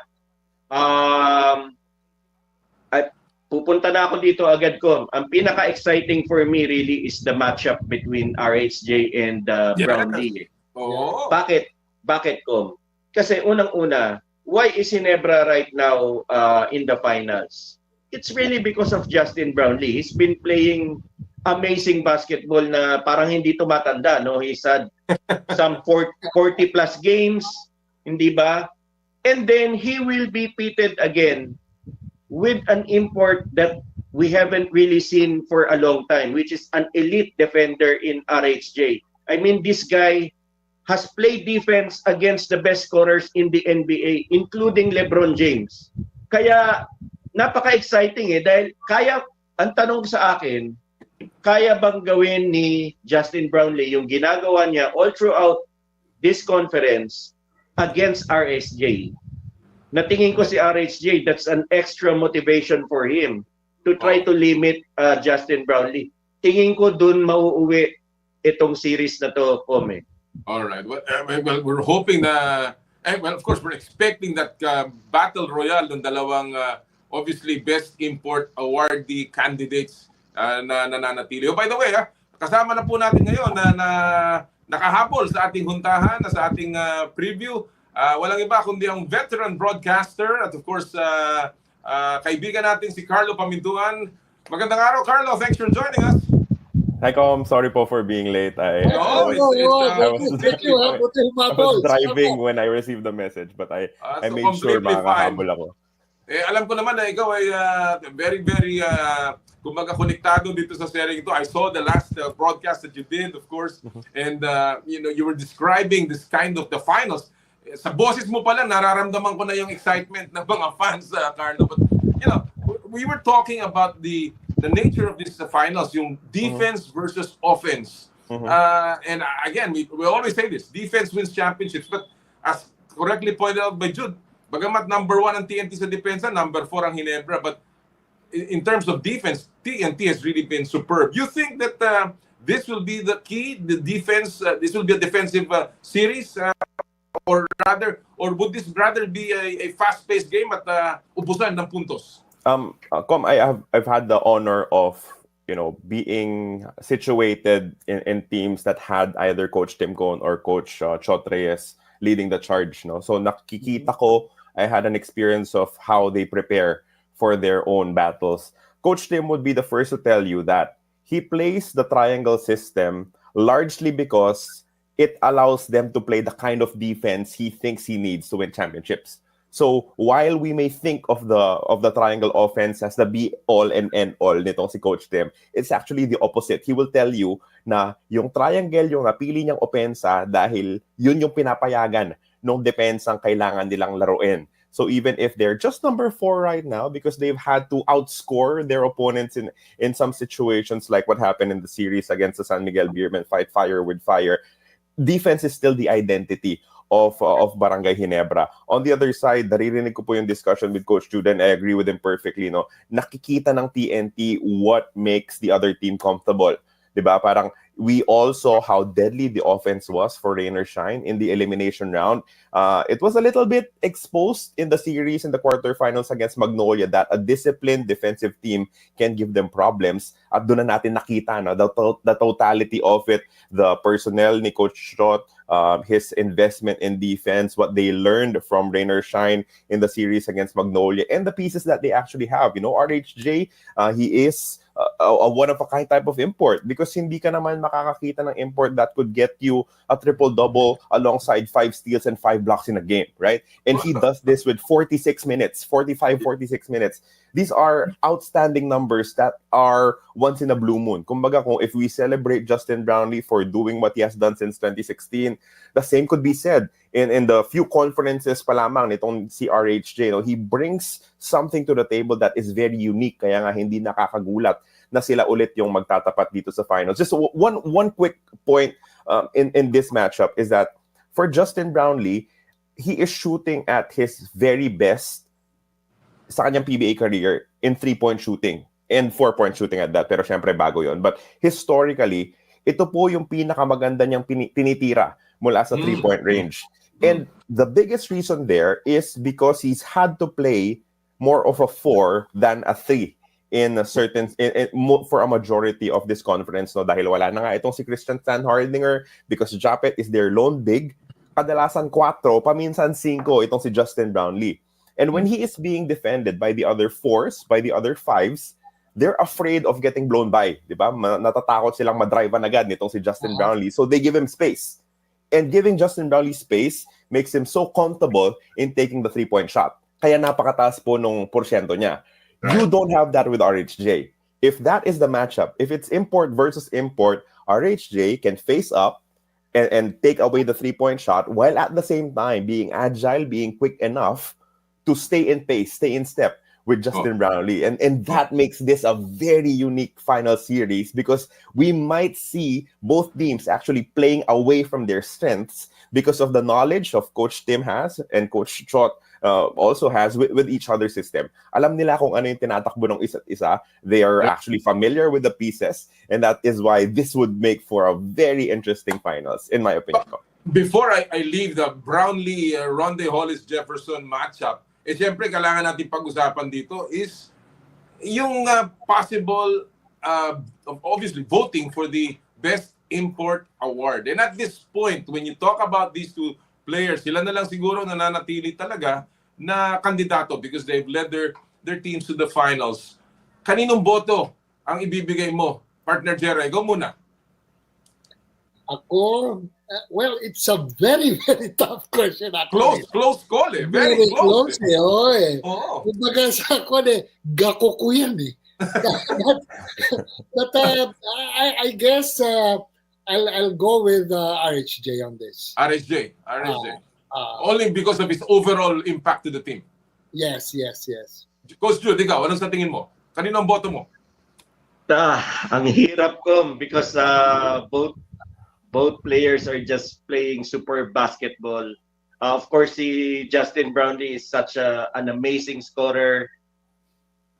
Ako siguro I slightly favor RSJ just because I like imports that that play so hard defensively. Tingin ko para sa akin bihira yun eh, yung import ka pero grabe ka humasel. He's been diving for loose balls, yung mga ganon, and I like that very much in RHJ. So I slightly favor RHJ. Carlo? Ako, I've always thought that in terms of voting, we've overlooked Justin Brownlee, especially in the Governor's Cup. No, we saw Alan Durham win 3. We saw RHJ win the last one over Justin Brownlee. But if you really look at it, this is the leanest Barangay Ginebra team that Justin Brownlee has been a part of. Mm-hmm. Ang nipis, sobrang nipis po nung umiikot na tao ni Coach Tim. One guy playing their 5, and then from their bench, you can really only rely on Ronjay Abarrientos for some offense. If you think about kung sino yung pwedeng maka-double-digit scoring from the bench, it's just Abarrientos. Yes, so right. I think we have to give credit to Justin Brownlee, setting a new career high this conference, being still a triple-double threat for each and every game. I'm siding with Brownlee because of I think RHJ has more pieces around him. Yes, he does amazing things, pero mas manipis yung mga kakampi nitong si Brownlee kaya kinailangan niyang dagdagan yung kanyang ginagawa. Mas binuhat niya ngayon ng Ginebra. Exactly, which is exactly what you need from an import. So if I was voting, which I am not, di po kami kasama dyan, I would definitely vote for Justin Brownlee. I share yung hirap ng pagboto dito because obviously these are very, very good imports. And I love Justin Brownlee. I mean, he has the greatest respect of mine. But this is only from the perspective of when you are voting. Kasi ang hirap, di ba? And most of the time, when you vote, you consider what happened in the past. And clearly, when Ronde Hollis Jefferson brought the TNT to the top of the group stages, I think that has to count. And that's the only reason why I think baka manalo si Ronde Hollis Jefferson. Again, I'm not voting, but I think that may be the push. Pero if you really look at it, Brownlee has carried Ginebra, as you said, masyadong mababaw. And I want to talk about that, no? 6 to 7 men ang rotation ng Ginebra. Depth-wise, in a long series, what gives? Who wins? Coach Jude, sino sa tingin mo ang pabor? Kanino ang long series papabor? Long series, I think it will favor TNT Com. And I do expect a long series. I think this will go the distance. However, I also think that Coach Tim will try to extend that rotation a little bit. I think meron siya mga surprise na bunot na prepare niya for this series because it's gonna be really tough using just 6-7 players in a long series, especially against a great defensive team like TNT.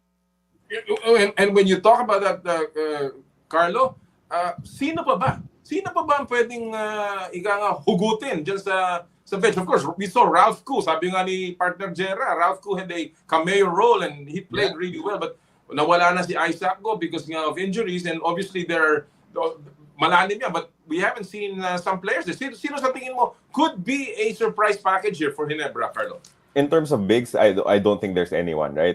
If JDV continues to be in crutches and healthy, I don't think Ben Adamos would get a lot of playing time because the trust is not there yet, di ba? Alam mo naman si Coach Tim, yung tiwala niyan, if you learn his system, if you know what you do, if you know your role dun sa sistema niya, forever kanyang pwedeng gamitin, like what happened with Joe Devance na napasyal lang dito sa Pilipinas, bigla napasok na sa lineup ni Coach Tim.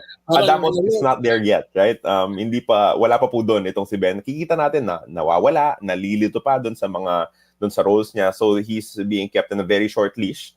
A few minutes here and there, tapos alis na agad. Someone who might see some minutes is Aljon Mariano, just because the matchup might allow him to get a bit more burn because you have Oftana there for TNT, you have Kobuntin there. May mga ganong players, no, yung TNT na pwedeng matchupan nitong si Aljon. He was a lot tough to play in the San Miguel Beer series because the 4 and 5 of SMB would always be Anosike and Junmar. 'Di ba? Hindi na kayang gawa ng paraan 'yan nitong si Mariano, but with smaller 4s and 3s na medyo malalim yung rotation ni Coach Shot, I think Aljon might see, a couple more opportunities here and there from Coach Tim. Very interesting. Of course, we have not seen the likes of LA Tenorio come in, so far, and he brings in a lot of leadership and experience. On the other hand, partner Jera, sa TNT, alam natin na si Coach Shot always going into his bench, and one X factor na pinupunto dito is Ray Nambatak. He has been a guy that somehow filled in the shoes of Mikey Williams sa pagkawala ni Mikey Williams. What role do you see for Ray Nambatak dito, gentlemen? Jera, ikaw muna. Well, totally, no? Totally, that was a good pick for TNT, no? Yung decision ni Coach Chot to get Nambatak because of the void na pagkaalis ni Mikey Williams. And he's delivering. Diba? He's delivering. But what is good about this, diba? Sa akin lang, no? Ang maganda dito, if you will look at it, very cerebral ang labanan dito. Both are coaches of the national team. Dati magkasama sila sa Alaska. Pareho yung more or less probably ang diskarte nila. So it will be a very interesting fight for me. Coach Jude, Ray Nambatak, he is currently averaging, alam mo yung numbers na sinasabi nila nung last Governor's Cup, 18.7 si Mikey Williams, 3.8 rebounds, 3.9 assists. But Ray Nambatak is not too far behind. How important has been the Stingray para sa Coach Chot? Well, very important because unang-una si Stingray is not like Mikey Williams who will try to take a lot of shots. No, hindi naman ganun si Ray. He will also try to facilitate when he can. But when he needs to score, especially if he's given a one-on-one situation, kaya niya. Kaya niyang he's got great one-on-one abilities, and this is something that I think is also important in the offensive system of Coach Chot. Plus, I think Ray also brings to the table his experience, being a veteran in the PBA, and also he's being a good defender. He's a good one-on-one defender. Kaya niyang sumabay sa kahit na sino. He's not a small guard. So, madali siyang gamitin pagdating sa matching up defensively. All right, let's talk about, before I let you go, the matchups here. One final point. Carlo, ano sa tingin mo, if you are going to be advising fans, you look out for this thing in this final series, what are the key matchups, elements that you are going to point out that just may be a turning point para sa series ito? Sa series ito. Whoever can give their import a bit more rest will win the series. If RHJ plays 45 minutes and Brownlee has to play 47, I'd favor TNT. Parang ganun kasimple sa akin ko because the minute limitations ng mga import means that the locals are bringing it. So I think that's going to be a key number that we'll have to focus on. Gaano kahabang pahinga yung makukuha ng dalawang import? Any particular local that you're expecting will really have to step up in the series? If TNT will win this series, I believe that Calvin Oftana will be Finals MVP. Wow. Oh.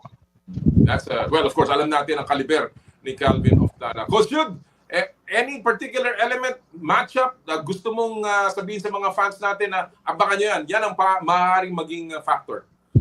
Well, there's no doubt in my mind, Com, that yung matchup ni RHJ and ni Justin Brownlee will be the biggest factor in this series. If Justin Brownlee is still able to get his usual numbers, sabi nga ni Carlo, this is his best scoring output all throughout his career in the PBA. If he can still get those numbers against RHJ, then I think Barangay Ginebra will have a good chance. So, however, having said that, again, TNT being the deeper bench, between the two teams, I think they have a slight advantage in this series, and I think TNT will try to play an up-tempo game para mapagod yung mga players ng Ginebra, especially that this is a long series. Remember, TNT, they're a great defensive team, but they also love to run whenever there's an opportunity, and they're very disciplined. Hindi sila yung bara-bara.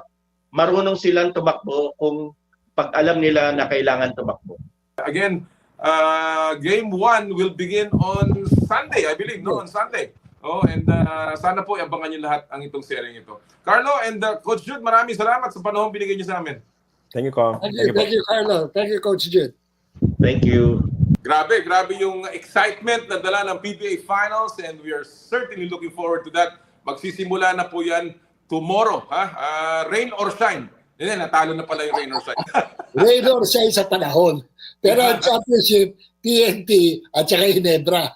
Oo, TNT Ginebra, dalawang flagship teams ng dalawang conglomerates, and that should be a really good series. Alright, ngayon po mga kapatid, alam nyo, mula sa basketball, lipat tayo sa football. You know, football of course has brought us some really wonderful memories and moments in 2023 in particular. Pagkatapos po ng ating women's national team ay nakapasok sa World Cup at naka-score sa World Cup. Ang kauna-unahang goal ng Pilipinas sa World Cup. And we'd like to check in, partner, kung ano ba nangyari. Alam ko ikaw mahilig ka rin sa football eh. Kaya, I used to play football when I was grade 2, grade 3 hanggang grade 6. O, kita mo? Kaya kahit pa paano, lahat po ng Pilipino kahit merong koneksyon sa laro ng football, the most popular game in the world. At kaya naman po ngayong araw na to, ilalagay natin sa spotlight ang football sa In the Spotlight.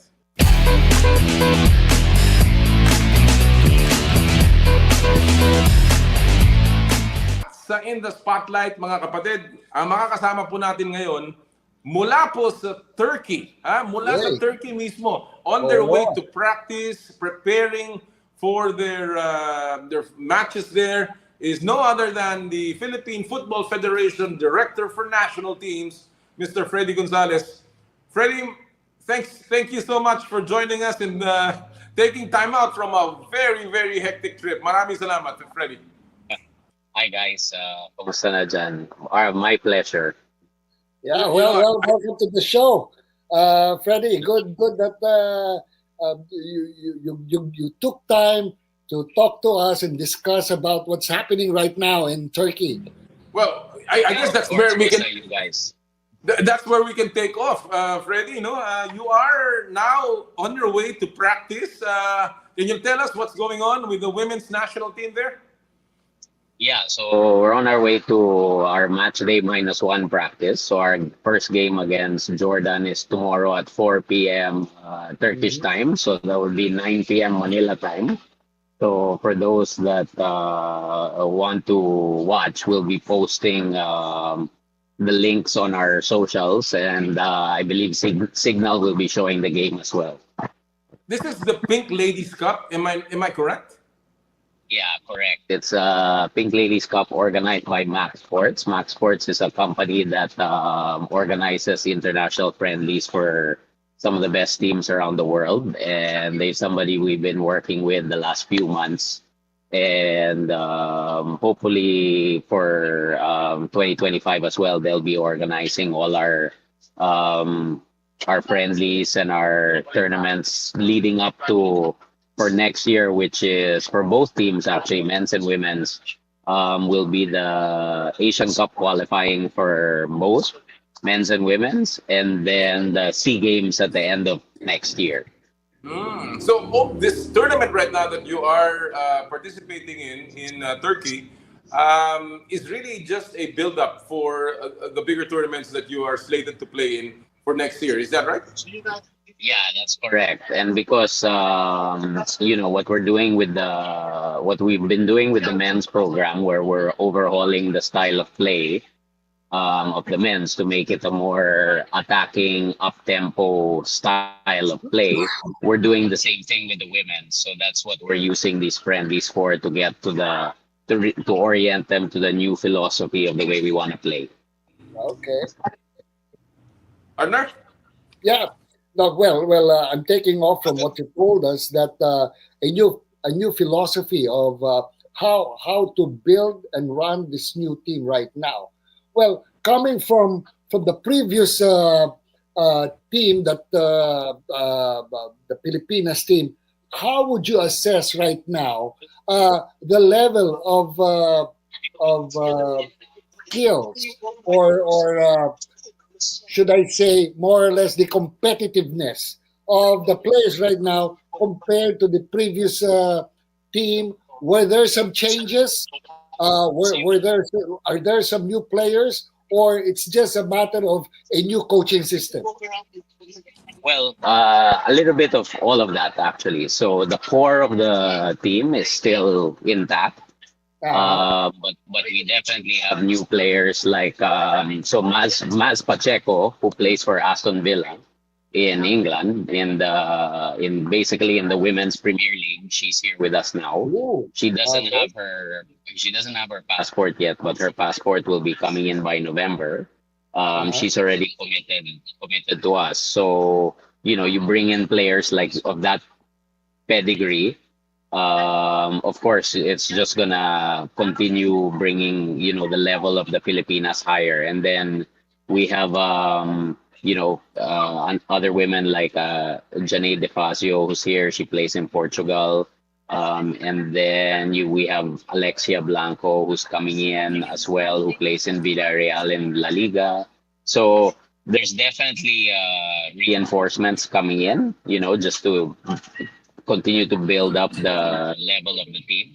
But the core group of the World Cup is still here, and it's just basically changing the style of play to really suit what they can do with the ball and the system we want. So it's a mix of everything that you asked. Actually, you are, of course, being handled now by Coach Mark Torcaso. When you talk about Coach Mark and this new style, can you describe to us what he's trying to do with the team exactly? Well, what he's trying to do is he's trying to ingrain it in the minds of the women that gone are the days where we're going to be passive and defending and working on the counterattack. Where now we're always going to be on the front foot. Like, we're going to be very aggressive from the start of the game. We're going to be closing down the opposing team quite a bit. When we lose the ball, we will try to win back the ball as fast as possible, so that we can have good counterattacks like that are further up the field rather than closer to our goal. So it's really about quick passing, quick movement of the ball, more up-tempo kind of style, more attacking, and more aggressive.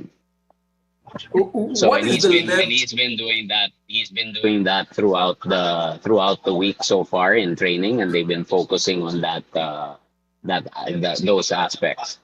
When you talk about the Pink Ladies Cup there in Turkey, what is the level of the competition there, Freddy? It's a mix. You have teams that are ranked below us, ranked about the same as us, and then you have teams like Russia who are ranked a bit higher than us. So it's really a diverse group of teams. Now, the African teams, where some of them are ranked much lower than us, but much higher than us, but that actually has more to do with how often they play international tournaments and not their actual skills and capabilities, because the African teams are very athletic. They're very athletic, they're very strong. So you can't take these teams lightly, because even if they're ranked like way higher than us, they're still very formidable. So it's a good group of teams that they put together here, with Russia, Chinese Taipei, Jordan, Kenya, and a couple of other teams.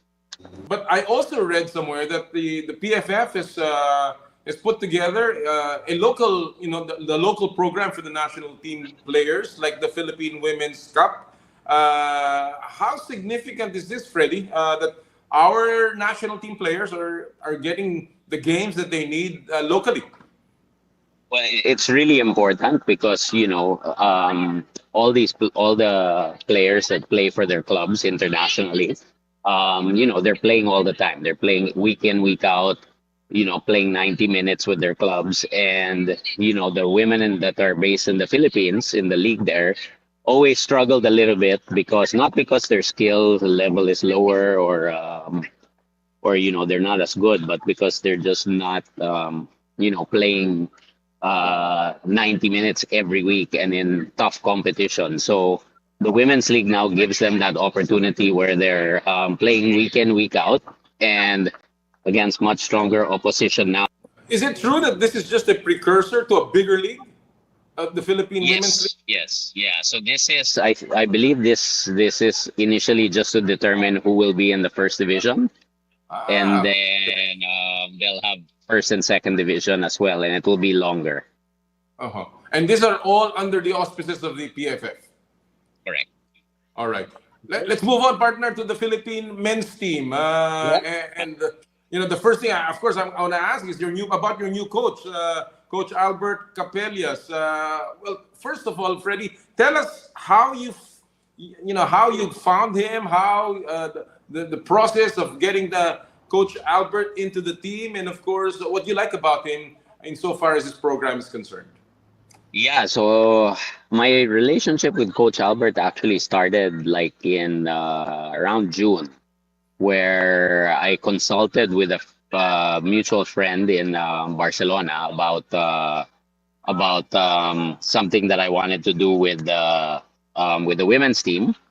And so Albert, I got to know him outside of like a job interview, because I wasn't interviewing for a job. I was actually consulting with him for something, and got to know him very well. We've been chatting over the last few months, and when that moment happened where our previous coach decided to leave because he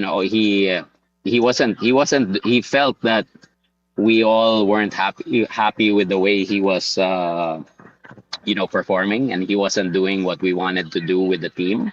He had his own style of play that he just really wanted to follow, and it's not to say we didn't see eye to eye on it. So when he decided to leave us, I was speaking to my friend in Barcelona, and he said, and I was telling him, now I think I need a coach for the men's team. He said, well, why don't you hire Albert? And so he was saying that he's like, Albert is the perfect guy for you. He wants to, his philosophy is exactly how you want the team to play. And I think he would be a perfect fit. So this happened on a Thursday, like before we were going to leave for the Merdeka Cup on Monday. And by Sunday, Albert had signed his contract and he was in Malaysia with us that Monday. Wow. So it happened relatively quick, although Albert initially said that he didn't want to medal because he didn't select the squad. He didn't, he wanted to get to know everybody first. But after the first game against Malaysia, he couldn't help himself. Even though the boys played really well. The boys played really well under Norman, Figueroa, because that's Norman's style as well. They played really well against Malaysia, and we just, got unlucky with a few things. Albert the day after, he said, I'm going to accelerate this, and I'm still going to be behind the scenes, but I'm going to take control of training and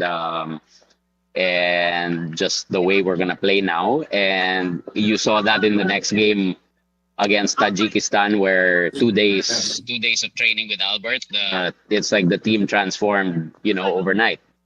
And then, when we went into Thailand, at least in the King's Cup, he had more preparation. Still not enough, but at least he had like 2 more days. And then the first 25 minutes of that game against Thailand, we were dominating Thailand until the weather, turned. And the guys just psychologically couldn't get over let the pitch get to them.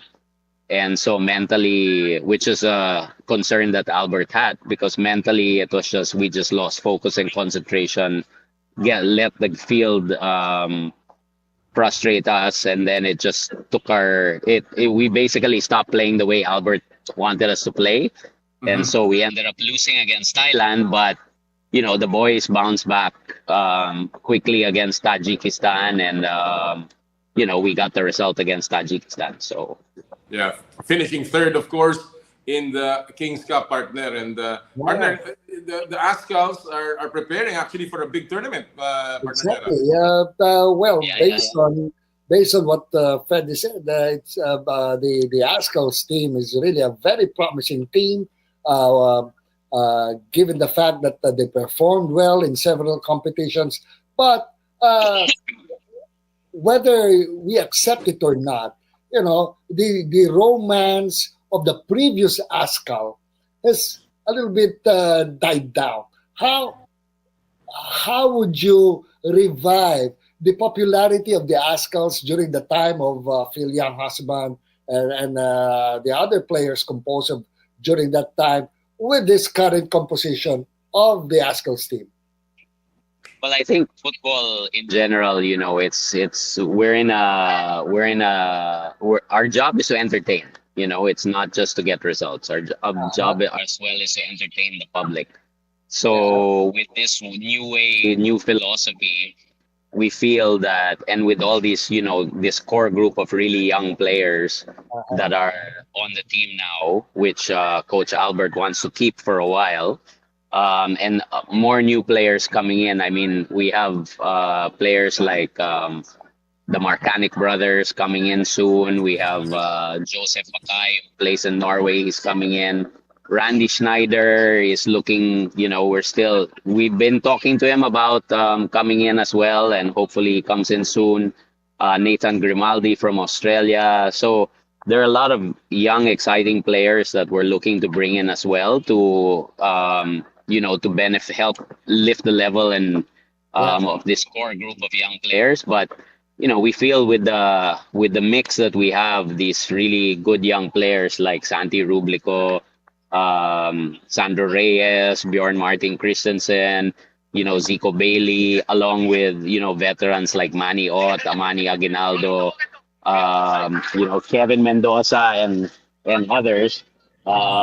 We feel that this is going to make everything really exciting for the fans, and they're gonna like watching the team. And how is the build-up of the Ascals? So what are they going to do just before the AFF? What else is in store for them? So during there's a FIFA window coming up from November 11 to 19. So we will be going to Hong Kong for the first game on November. We'll be playing Hong Kong on November 14th. And then November 19, we're coming home to Manila to play. Initially, it was supposed to be Brunei, but we're looking at a different opponent because, Brunei didn't qualify for the Mitsubishi Cup, and Coach Albert wants a stronger challenge for the boys. So we're currently, talking to a few teams about coming to Manila on November 19th. So we'll have those 2 games, and then the Mitsubishi Cup starts on December 9. Yep. Well, it's an exciting time. Our build-up. It's an exciting time for Philippine football, partner.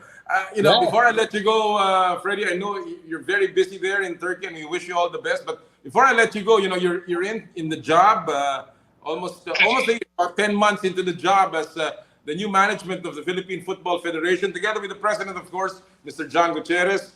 What has been your biggest excitement, I guess, as well as highlight and achievement so far in your first few months? I think for me it's just seeing the way the team is growing and is picking up everything that Albert wants and the philosophy of Albert and how fast they're picking it up. And so to me, that's the most exciting, and seeing the boys, go out with the confidence that they can play against anybody and that they're not scared. And, it's like win or lose, they're gonna go and attack the other teams we're playing against. So for me, obviously the win against Tajikistan was great. A win against Thailand would have been nice as well, but it's just seeing the growth of the boys over the last few months and how they're progressing in a really speedy manner. It's amazing. It's amazing for me to see and to be around these fantastic players. Pretty much every day we're together. Great. Well, we wish you all the best, Freddy. There's a lot more to discuss. Your support for futsal, of course, in the World Cup, and many other things. But I think I'll save that for another day. Good luck in Turkey, and we look forward to. I'll show you real quick who's with me here also. Oh, yes, sir. Hello. How are you? Oh. Hello from Antalya. Best of luck. Oh yeah. Hi. Thank you. Good Do to our see best. you. Oh yes. All the best in Turkey. All the best. Thank you. I think the girls are ready, and with Fred's management, I think we'll do it really well. We'll do really And we're excited to hear that, and we'll keep on monitoring the games of the girls. Maraming salamat. Maraming salamat. Thank you as well. All right. Thank you. Thank you, Freddy. Yeah, so see, we're full force. We're full force here for the Filipinas. I know. Well, good luck, and we'll see you soon. Yeah. Thanks. You can see them in the back there if you. Wow, there they are. Go Filipinas. Go Filipinas. Okay, bye-bye. Maraming salamat. Nakakatuwa, partner, no? Yung programa ng ating national team para sa football, women's and men's, parehong bago yan. And sabi nga nila, they want an exciting style para sa Pilipino. Oo nga eh. Parang plano nilang ibalik yung dating kasikatan ng Askaus. And that's good news. Oh. Parang nilagyan mo ng 4-point line. Yung parang na-excite ang mga Pilipino sa football. At supportahan po natin ang ating Filipinas and of course the Philippine Askals sa kanilang mga laban, lalong-lalo na pag ginanap sa ating bansa. Alright, that will do it for us ngayong araw po na ito. Again, nagpapasalamat tayo sa lahat po ng mga sumubaybay sa atin. Pero bago tayo magtapos, gusto ko lang pong i-announce lahat ng mga nanalo sa Joyride Top Up promo. Ang nanalo po ng 1,000 pesos e-wallet credits or JRP wallet credits, si JP Chan, Siegfried Kabuhat, Rolian Lucero, Erica Toraja, at si Jiffy Sabanal. Samantalang ang nanalo naman po ng ating limited edition Aqua Flask, si Renan Ignacio Dizon at si Christopher Martinez. Congratulations sa inyo lahat. At again, magsama-sama pulit tayo next Saturday. At lagi natin sinasabi, partner, dito sa ating programa tuwing Sabado, bawal ang masungit. At sa lahat po ng ating gawain, ad maiorem Dei gloriam, all for the greater glory of God. Kami po ang 1PH, teleserbisyo para sa Pilipino. Susunod na po ang inay ko po. Happy sporting weekend po. More power and more play.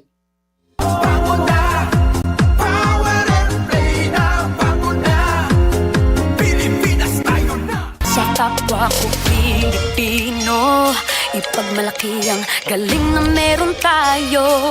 Ilantad ang likas nating talento at magdala ng saya sa mundo.